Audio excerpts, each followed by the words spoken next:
Les gars, et si je vous disais que je pouvais aujourd'hui vous montrer une fractale en particulier qui a été en mesure de nous montrer exactement les précédents bottoms pour le Bitcoin, non seulement à une ou même deux reprises, mais ce 3 fois au fil de l'histoire du Bitcoin. Aujourd'hui, je vais donc vous montrer exactement ce que ce signal est en train de nous indiquer pour le moment, car oui, il est sur le point de s'allumer et je vais un peu vous expliquer tout ça au fil de cette vidéo. Aussi, je vais vous montrer quelques différentes nouvelles concernant l'économie mondiale qui sont plutôt surprenantes, c'est le moins qu'on puisse dire, mais néanmoins plutôt importantes comme vous pourrez le voir, et ça pourra également nous aider à mieux comprendre l'environnement dans lequel on se trouve actuellement. Donc bienvenue à tous, je m'appelle Maxime et je vous apporte chaque jour des nouvelles vidéos en français sur les crypto-monnaies en vous apprenant comment vous faire de l'argent sur ce marché. Si vous êtes nouveau sur cette chaîne, alors soyez sûr de vous abonner et d'activer la cloche dès maintenant. Et ceci étant dit, passons à la vidéo. Premièrement, vous pouvez voir que le triangle dont on parlait hier, eh bien on en est finalement sorti comme on pouvait forcément s'y attendre. On a une cassure de, ça fait quoi ça, genre 2,2% à partir du point de support. En ce moment on a vraiment du mal par contre à repasser au-dessus de notre ligne orange qu'on a juste ici. On verra un peu comment ça évolue.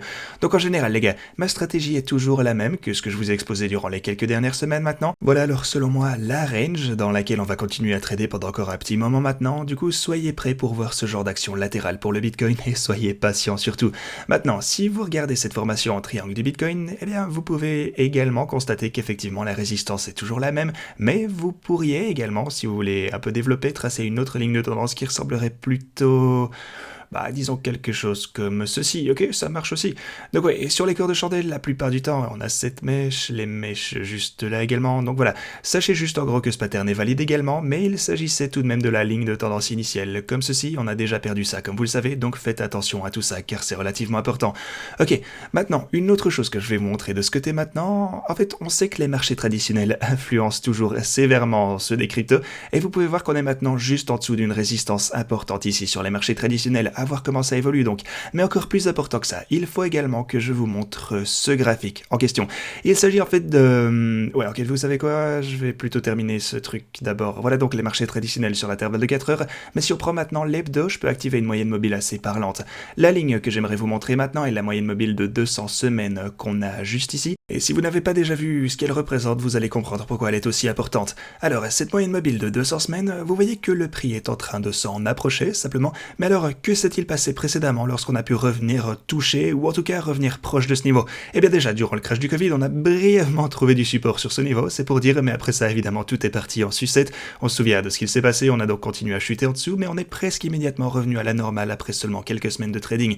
Il s'agit bien sûr d'un événement de type Black Swan dont je vous ai déjà beaucoup parlé ici sur la chaîne. Pour le coup, je considère pas vraiment ceci comme un pattern technique, car il s'agissait simplement d'un gros moment de chaos pour le monde financier entier.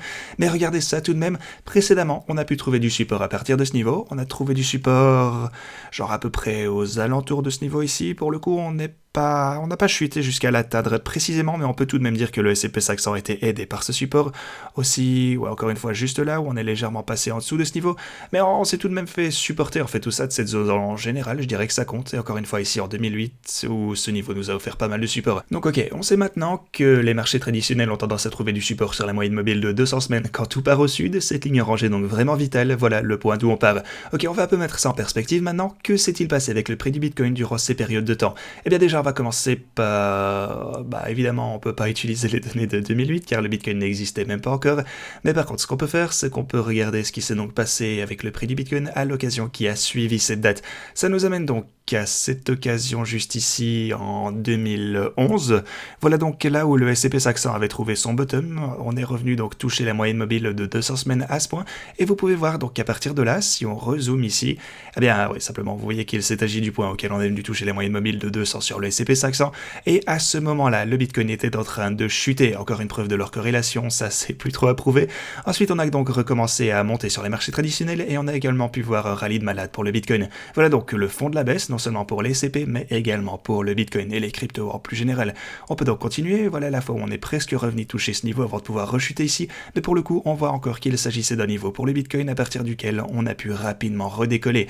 Cette fois, on a eu une petite touche juste ici, si on passe à l'itération qui a suivi, c'était encore une fois le fond de la baisse pour le Bitcoin comme vous pouvez le constater juste là, et à partir de ce niveau, encore une fois on est remonté car c'était le fond total de la baisse pour le Bitcoin. Ensuite bien sûr vous avez le crash du Covid, hop on rechute sous ce niveau, on a le Bitcoin en chute libre et ici également.